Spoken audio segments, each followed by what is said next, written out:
16세기의 루터가 십자가 신학을 이야기를 합니다. 십자가의 신학이란 오직 십자가에서 고난받으시고 죽으신 그리스도를 통해서만 하나님을 발견할 수 있다는 신학입니다.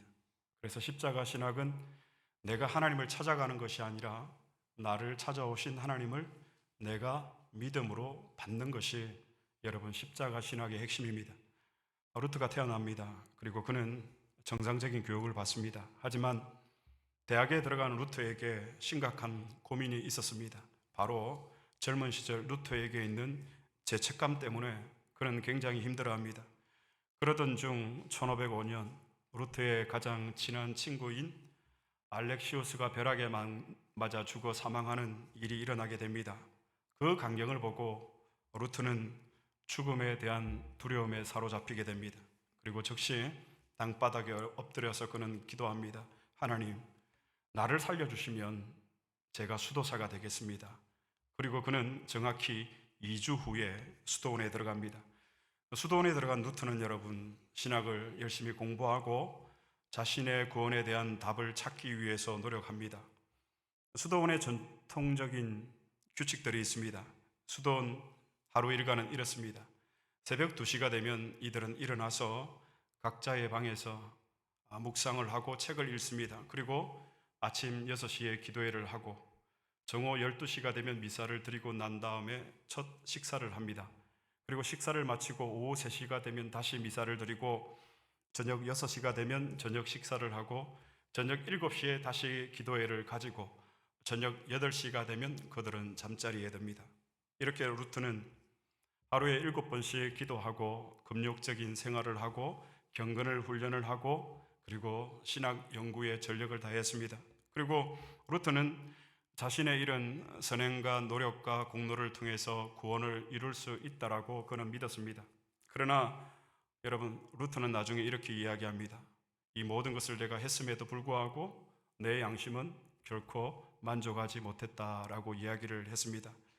루터는 이 죄의 유혹을 이기는데 여러분 실패합니다. 그 결과 마음의 평안을 얻지 못하고 다시 루터는 두려움과 괴로움에 사로잡히게 됩니다.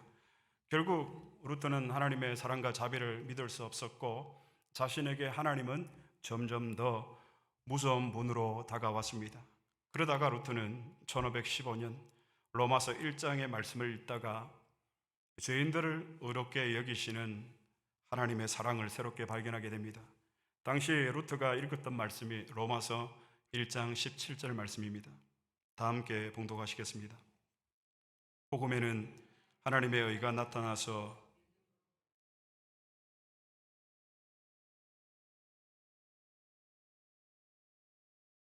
아멘. 결국 루터가 십자가의 주님을 인격적으로 생생하게 만난 것은 그의 공로나 그의 선행이나 그의 노력이 아니라 오직 하나님의 말씀을 통해서 그는 인격적으로 주님을 만났습니다. 그 후로 루터는 오직 성경이라는 종교개혁의 횃불을 높이 들게 됩니다. 여러분, 루터가 깨달은 것은 이것입니다. 선행이나 공로가 아니라 믿음으로 구원받는다입니다. 오직 의인은 믿음으로 말미암아 살리라. 로마서 1장 17절의 말씀을 통해서 루터의 삶은 완전히 변화되었습니다. 그렇습니다. 우리는 선행이나 노력이나 공로가 아니라 오직 예수 그리스도를 믿음으로 구원받습니다. 그러면 여러분, 예수님을 믿는다라는 것은 구체적으로 무엇을 믿는다라는 것일까요? 오늘 저는 우리가 신앙생활하면서 빠지기 쉬운 오류들에 대해서 나누려고 합니다. 오늘 본문이 그것에 대해서 말하고 있습니다. 본문 유다서 1장 4절을 다시 한번 보겠습니다. 이는 가만히 들어온 사람 몇이 있음이라. 누구를 가리킬까요, 여러분? 이단들을 가리킵니다. 성경에는 거짓 교사라고 말합니다. 그리고 이어서 이 교회 안에 가만히 들어온 몇 사람 이단들이 있는데 이 이단들의 특성이 나옵니다. 오늘 본문의 말씀을 다 같이 다시 한번 봉독하시겠습니다. 이는 가만히 들어온 몇이 있음이라. 그들은 옛적부터 이 판결을 받기로 미리 기록된 자니 경건하지 아니하여 우리 하나님의 은혜를 도리어 방탕한 것으로 바꾸고 홀로 하나의 신 주제 곧 우리 주 예수 그리스도를 부인하는 자니라. 이단의 특성이 무엇입니까? 곧 우리 주 예수 그리스도를 어떻게 하는 자니라? 부인하는 자니라. 이단들의 특성입니다. 이단들은 예수 그리스도를 부인합니다. 이것을 신학적으로 그리스도론, 그리스탈라지라고 이야기를 합니다. 또 이 그리스도론은 여러분 둘로 나누어집니다. 그리스도의 신성과 그리스도의 인성, 이 그리스도의 두 본성으로 나누어집니다. 여기에서부터 초대교회 이단들이 여러분 생겨나기 시작합니다. 그리스도의 신성과 관련해서는 삼위일체 논쟁이 있었고, 그리스도의 인성과 관련해서는 단성론 논쟁이 바로 그것입니다. 그래서 역사적 신앙에서 우리 신앙의 선배들이 이 그리스도론에 있어서 그리스도의 신성과 그리스도의 인성을 중요하게 다루는 이유가 있습니다. 왜냐하면 이 그리스도론이 우리의 구원과 관련이 있기 때문입니다. 그래서 이 그리스도론에서 구원론이 여러분 나오는 것입니다. 이렇듯 우리가 우리의 구원과 예수 그리스도에 대한 개념을 우리가 바르게 말씀 위에서 정립하지 않으면 오늘 본문 유다서 1장 4절에 나오는 이는 가만히 들어온 사람 몇이 있음이라 내가 이단성이 있는 사람이 되는 거예요, 여러분. 이런 배경에서 지금 유다가 말하고 있는 것입니다. 좀 더 살펴보도록 하겠습니다. 초대교회에 등장한 이단의 뿌리가 있습니다. 영지주의입니다. 현재도 포스트 모더니즘 운동과 뉴에이지 운동이 바로 이 영지주의 영향 때문에 일어났습니다. 사도 요한이 기록한 요한 1, 2, 3서 여기에도 영지주의에 대해서 강력하게 경고하고 있고, 또 1, 2세기 교회의 교보였던 사람들도 이 영지주의에 대해서 강력한 경고의 글들을 많이 남겼습니다. 그러면 영지주의란 무엇인가? PPT를 한번 보여주시겠습니까? 자, 영지주의란 무엇입니까, 여러분? 초대교회 기독교 이단입니다. 이 영지라는 말 한자를 보시면 알지만 어떤 신비로움에 대한 지식이 있거든요. 영적인 암. 그래서 헬라어 그노시스에서 나온 말인데, 그노시스는 여러분 신비한 지식, 신비한 체험, 이런 통찰의 의미를 가지고 있습니다. 통찰이 무엇이죠? 어떤 사물이나 사람에 대해서 내가 예리한 관찰력을 가지고 꿰뚫어 보는 거죠. 예언이나 어떤 신비한 체험을 하신 분들이 이런 현상들이 나오기도 하죠. 자, 이 정도로 우리가 영지주의에 대해서 좀 이해를 하고 넘어가도록 하겠습니다. 한마디로 영지주의란 무엇인가, 여러분? 신비하고 비밀적인 지식이나 체험, 곧 내가 이 영지를 통해서, 그노시스를 통해서 구원이 이루어진다라고 믿는 사상이 바로 영지주의자들의 사상입니다. 그러면 영지주의자들이 여러분 왜 이러한 영지, 신비한 지식, 신비한 경험, 신비한 체험을 소유하라고 하는 이유가 무엇일까요? 이 영지주의자들은 이런 영지를 통해서 신비한 지식이나 신비한 경험이나 신비한 체험을 통해서 하나님과 연합될 수 있다라고 여러분 생각을 합니다. 그리고 그들은 하나님과의 이러한 연합을 그들은 구원으로 봅니다. 그러나 성경이 이야기하는 구원은 무엇입니까, 여러분? 에베소서 2장 8절로 9절의 말씀입니다. 다 같이 봉독하시겠습니다. 너희는 그 은혜에 의하여 믿음으로 말미암아 구원을 받았으니 이것은 너희에게서 난 것이 아니요 하나님의 선물이라. 행위에서 난 것이 아니니 이는 누구든지 자랑하지 못하게 함이라. 영지주의자들은 신비한 지식이나 체험을 통해서 즉 영지를 갖는 것으로 구원을 받는다라고 여기지만 성경은 결코 그렇게 가르치지 않습니다. 우리는 어떻게 구원받습니까? 믿음으로 우리는 구원받습니다. 이 영지주의에 대해서 조금 더 구체적으로 이야기하자면 영지주의는 은사주의와 관련이 있습니다. 은사주의가 여러분 무엇입니까? 성경을 통한 진리를 통해서 구원 얻기보다는 이런 외적인 성령의 체험이나 성령의 은사를 받는 것을 구원의 징표로 보는 경향이 바로 은사주의입니다. 이 은사주의가 여러분 우리가 살고 있는 이 미국에서 20세기 초에 일어나서 전 세계적으로 이 은사주의 운동이 지금도 영향을 떨치고 있습니다. 이 은사주의는 여러분 신비주의와 종교 혼합주의와도 그 맥이 닿아 있습니다. 이 은사주의가 한국에 자리 잡게 된 이유가 있습니다. 20세기 초 이 은사운동, 오순절 운동이 한국 교회에 들어오게 됩니다. 그때 20세기 초에 1970년대 이후에 여러분 한번 한국의 사회를 한번 생각해 보십시오. 이때 사회적으로 등장한 것이 여러분 아노미 현상입니다. 아노미 현상이 무엇이죠, 여러분? 노멀에서 벗어난 거예요. 다시 말하면 아노미 현상은 규범이 없는 상태가 바로 아노미 현상입니다. 당시 우리 사회가 여러분 사회적으로 혼란하고 이런 규범이 사라지고 사람들은 어떻습니까? 목적을 잃고 불안정한 상태가 됩니다. 20세기 초 1970년대 이후에 대한민국의 사회적 분위기와 현상입니다. 그리고 이 20세기 후반에 이제 등장하는 것이 여러분 과학주의입니다. 과학주의가 등장하면서 무신론 자들이 생겨나게 되고 이때 비로소 사회가 가치와 사상이나 이념에 따라서 양극화가 생기게 됩니다. 이것을 교회가 극복하기 위해서 교회 안에 도입한 것이 은사주의 운동입니다. 은사운동입니다. 은사주의라고 하는 것은 무엇입니까, 여러분? 빠르게 가려고 하는 것입니다. 아노미 현상, 이 규범을 벗어나서 빠른 시간 안에 교회를 부흥시키고 빠른 시간 안에 교회를 성장시키려고 하는 운동입니다. 그런데 이 아노미 현상에 있던 20세기 초에 이 은사주의 운동과 한국 사회의 분위기는 맞아졌습니다. 그래서 오순절 교단이 얼마나 많이 부흥했는지 모릅니다. 그러나 여러분, 신앙생활에는 왕도가 없습니다. 하나하나 차근차근 밟아서 가는 것이 우리의 신앙생활입니다. 제가 왜 기도하고 성경을 보라고 강조합니까? 여러분, 제가 끝까지 강조할 것입니다. 신앙이란 왕도가 없습니다.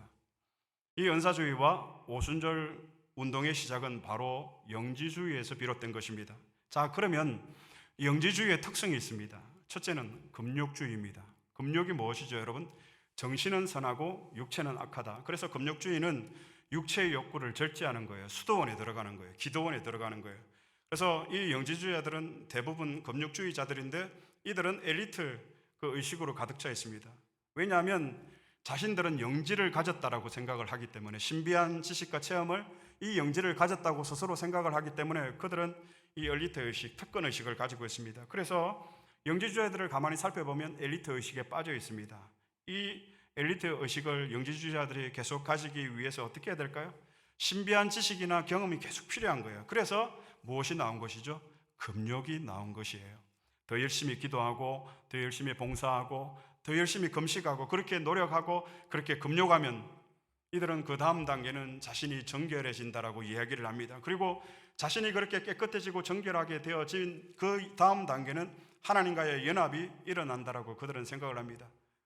마치 수학 공식과도 같습니다. 금욕, 그리고 정결, 그리고 하나님과의 연합이 일어난다라고 그들은 믿습니다. 이 단계가 영지주의로 가는 길입니다. 여기서 문제는 무엇입니까, 여러분?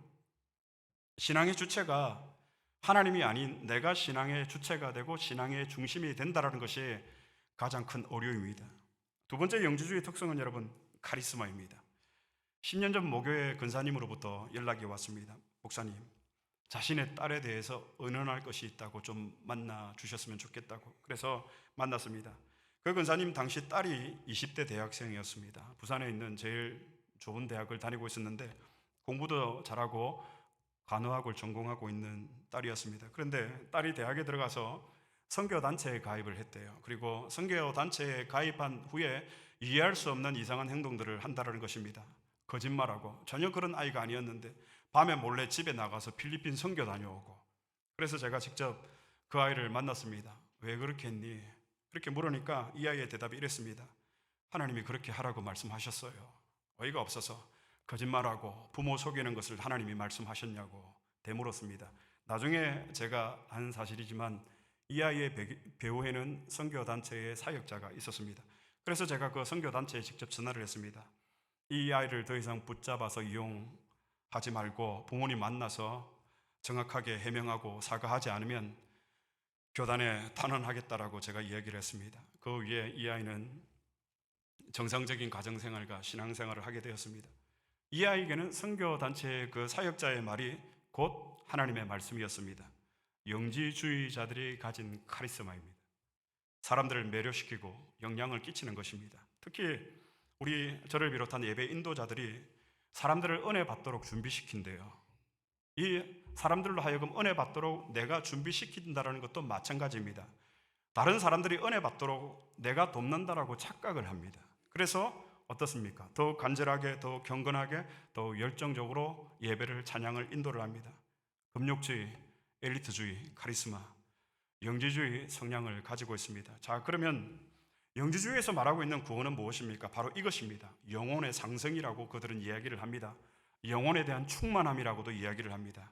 내가 하나님과 연합하는 것이죠. 마치 무당이 귀신과 접신하는 것처럼 우리가 여기에서 유의해야 되는 것은 여러분, 성경에서 에베소서에서 말하는 성령의 충만의 의미는 무엇입니까?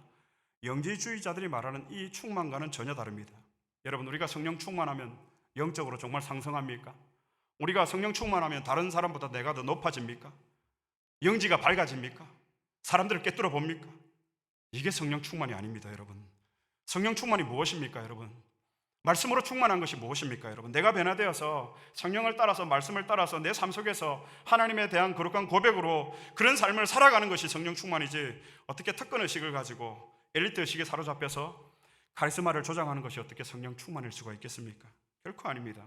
금요, 카리스마 이런 것은 영지주의자들이 강조하는 것입니다. 그들은 이 조건들을 가지고 하나님과 연합될 수 있다고 생각을 합니다. 말도 안 되는 이야기입니다. 여러분, 우리 부모들이 부모의 조건을 갖추기 위해서 자녀들을 위해서 헌신하고 희생합니까? 부모의 조건 때문에 몸이 망가지는 대로 일을 합니까? 아니잖아요. 그런 조건을 생각하고 자녀를 대하는 부모는 한 사람도 없습니다. 사랑하니까. 이게 자연스러운 거예요. 내가 아파도, 내가 힘들어도 자녀를 사랑하는 것은 여러분 자연스러운 거예요. 마찬가지로 우리 자녀들이 자녀의 조건을 갖추기 위해서 부모를 대하고 부모에게 순종합니까? 만약 그런 조건을 위해서 부모로 자녀로 살아간다면 여러분, 이것은 비극 중에 비극일 것입니다. 우리와 하나님과의 관계도 똑같습니다. 자연스러운 거예요. 하나님께 내 마음을 드리고 내 시간을 드리고 내 물질을 드리는 것, 조건이 붙을 수가 없는 거예요. 하나님이 조건을 걸고 우리를 사랑하십니까? 하나님이 조건을 걸고 우리를 사랑하신다면 여기에 구원받을 수 있는 사람은 단 한 사람도 없습니다. 우리가 조건을 가지고 하나님을 사랑합니까? 그러나 영지주의자들은 모든 것이 여러분 조건입니다. 금요, 기도, 봉사, 더 신비적인 지식이나 이런 체험이 그들에게는 하나님을 만나고 하나님과 연합되는 조건이고 이것이 구원의 조건이라고 그들은 이야기를 합니다.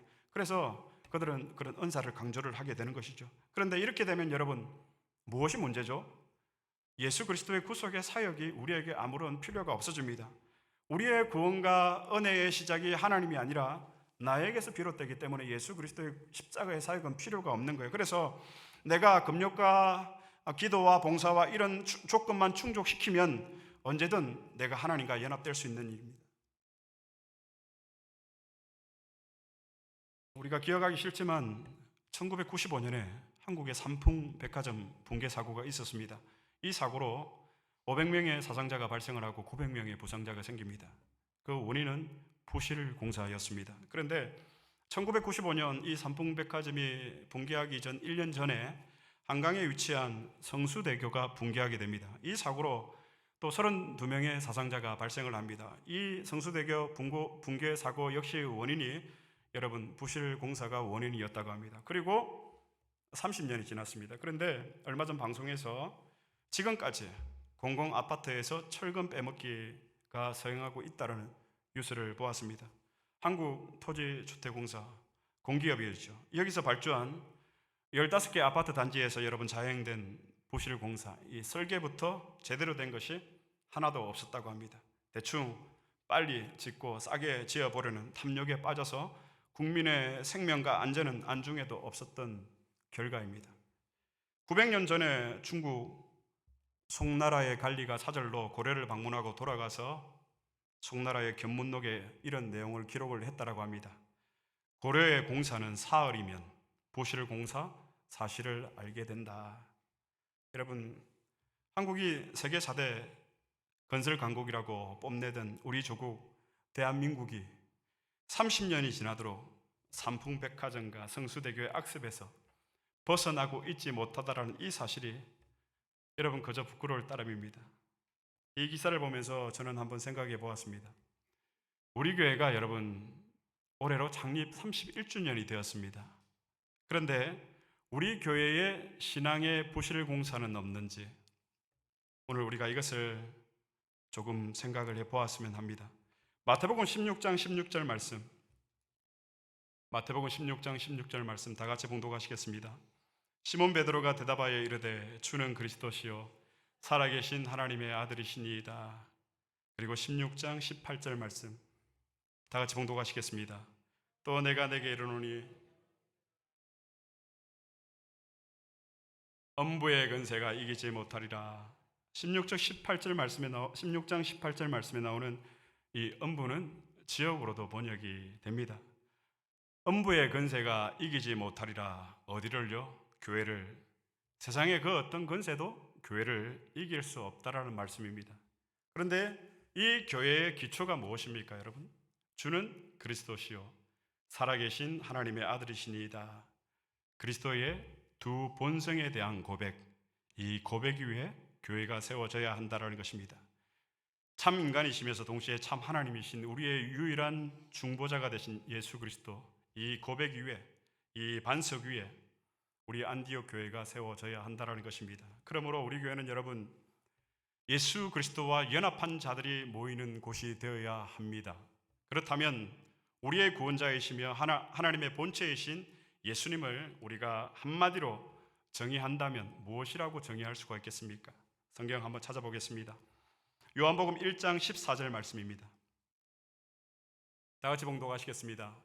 말씀이 육신이 되어 우리 가운데 거하심에 우리가 그의 영광을 보니 아버지의 독생자의 영광이요 은혜와 진리가 충만하더라. 말씀이 무엇이 되어? 육신이 되어. 사랑하는 여러분, 예수님은 곧 말씀이십니다. 아멘. 그리고 요한복음 1장 1절의 말씀 다 함께 봉독하시겠습니다. 태초에 말씀이 계시니라. 이 말씀이 하나님과 함께 계셨으니 이 말씀은 곧 하나님이시니라. 사랑하는 여러분, 이 말씀이 곧 예수님이십니다. 태초에 말씀이 계시니라. 태초에 말씀이 계셨고 그 말씀이 육신이 되어 지금도 우리 가운데 예수님이 거하고 계십니다. 시대가 급변하고 있습니다. 팬데믹 이후의 소셜미디어를 통한 이런 선교 전략과 복음 전파가 아주 폭넓고 광범위하게 이루어지고 있는 것은 사실이지만 여러분 우리가 잘 분별해서 받아들여야 합니다. 이전에는 공간에 한정된 눈에 보이는 그런 사이비 이단이 만들어졌다면 이 시대에는 여러분 어떤 공간, 연령, 국경을 뛰어넘어서 거대한 사이버 교주가 만들어지고 있는 시대가 되어가고 있습니다. 저의 카톡으로 하루에 몇 번씩 여러분 한국에서 큐티 본문 내용이나 말씀에 관한 자료들을 저에게 한국에서 계속 누군가 보내주어서 받게 됩니다. 이런 많은 소셜미디어 홍수 속에서 우리가 잘 분별하지 않으면 우리는 균형을 잃고 반드시 치우치게 됩니다. 여러분, 하나님이 우리에게 남겨주신 것은 소셜미디어나 유튜브가 아니라 예수 그리스도이신 말씀을 남겨주셨다는 것을 여러분 우리가 먼저 꼭 기억을 하시기를 바랍니다. 유튜브에서 은혜 받으신다라는 여러분, 물론 저도 은혜를 받고 있습니다만 이것이 본질이 아닙니다. 제발 말씀으로 돌아오시기를 바랍니다. 우리 교회가 삼풍백화점 그리고 성수대교처럼 그렇게 되지 말라는 법이 또 있습니까, 여러분? 우리가 하나님의 이 말씀에서 벗어나는 순간 우리 교회는 균열이 생기고 피해가 발생하고 나중에는 사람이 다치거나 생명을 잃을 수도 있습니다. 그래서 우리는 여러분 말씀을 벗어나서 나 자신의 그런 색깔을 따라서 편향적이 될 수밖에 없는 그런 연약한 존재들이 바로 저와 여러분입니다. 말씀보다 이런 소셜미디어를 통해서 다른 영상을 통해서 우리가 우리의 성향을 계속해서 따라 지속적으로 편중하다 보면 여러분 나도 모르게 그 색깔이 입혀지게 되고 그러다 보면 여러분 우리는 균형을 잃게 되어질 수밖에 없습니다. 최근에 미국 어느 주에서 이런 일이 있어서 교회가 갈라지고 정말 엉망이 되었다는 이야기를 들었습니다. 유튜브의 영향을 받고 그 유튜버의 추종자가 되어서 교회 안에서 사람들을 모으고 그래서 성도들을 갈라놓고 결국 교회가 여러 갈래로 찢어졌다는 이야기를 들었습니다. 사랑하는 여러분, 분열을 조장하고 교회를 찢고 교회를 떠나게 하는 이것이 과연 성령의 일하심인가? 성령의 일하심은 교회가 하나 되게 하십니다. 그래서 성령의 역사는 교회가 하나 되도록 말씀으로 조명해 주십니다. 말씀을 맺겠습니다. 한국에서 사역할 때 집사님 한 분이 이제 교회 사무실로 저를 찾아왔습니다. 사무실에 들어오지도 못하고 손짓으로 저를 이렇게 부르시더니 목사님 좀 나오세요. 그러면서 검은 비닐 봉투 하나를 저에게 건네주시면서 이렇게 이야기했습니다. 목사님, 맛있는 식사 대접하지 못해서 죄송해요. 정말 죄송해요. 그리고는 비닐봉투 한 개를 두고 가셨습니다. 그 비닐봉투 안에는 작은 사과 몇 개가 들어있었습니다. 그날 집에 그 사과를 가지고 와서 차마 먹을 수가 없었습니다. 그 집사님은 형편이 어려운 분이었습니다. 마음속으로 미안해하지 않으셔도 되는데 그 일로 다짐을 했습니다. 삶이 고달프고 깨진 사람, 아무리 노력해도 행복하지 않은 사람, 한숨 쉬고 눈물 흘리는 사람, 그들과 함께 마시며 그들이 교회 안에서만큼은 차별이 없이 편견이 없이 행복을 느낄 수 있는 그런 교회를 세워야겠다라고 생각했습니다. 우리 교회 표처럼 하나님의 나라가 임하는 현장, 우는 사람들의 눈물을 닦아주고 그 사람들이 잠시라도 숨을 쉴 수 있는 그런 교회를 여러분 우리 만들어 갑시다. 물론 우리는 신비한 영역 안에서 오는 이 하나님의 응답의 체험들을 이미 경험해 본 사람들입니다. 그러나 이런 영역들은 개인들에게 주시는 경험들이지 내가 직통 계시를 받았다, 하나님이 나에게 이렇게 응답하셨다라고 여러분 우리가 경솔히 이야기해서는 안 됩니다. 마지막으로 성경 두 군데를 찾아보고 마치겠습니다. 마태복음 5장 18절입니다. 다 같이 한 목소리로 봉독하시겠습니다. 진실로 너희에게 이르노니 천지가 없어지기 전에는 율법의 1.1획도 결코 없어지지 아니하고, 아멘. 천지가 없어지기 전에는 율법의 1.1획도 결코 어떻게 아니하고 없어지지 아니하고 1.1획도. 그리고 마지막으로 요한계시록 22장 18절입니다. 다 같이 봉독하시겠습니다.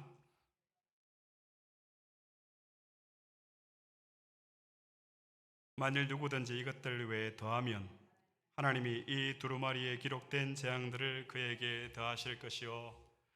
보십시오. 만일 누구든지 이것들 외에 어떻게 하면, 더하면 하나님이 이 두루마리에 기록된 재앙들을 그에게 더할 것이요. 그러니 여러분, 하나님이 나에게 이렇게 응답 말씀하셨다, 말씀 외에 무엇을 더하지 마시기를 바랍니다. 우리가 고백해야 될 동일한 고백은 무엇입니까? 주는 그리스도시요 살아계신 하나님의 아들이시니이다. 예수 그리스도가 우리의 유일한 중보자가 되시고 예수 그리스도가 우리의 유일한 구원자가 되신다라는 이 고백 위에 사탄의 권세가 이기지 못하는 교회, 반석 위에 세운 교회, 예수 그리스도로 충만한 우리 안디옥 교회로 만들어가는 저와 여러분이 될 수 있기를 그리스도의 이름으로 축복합니다.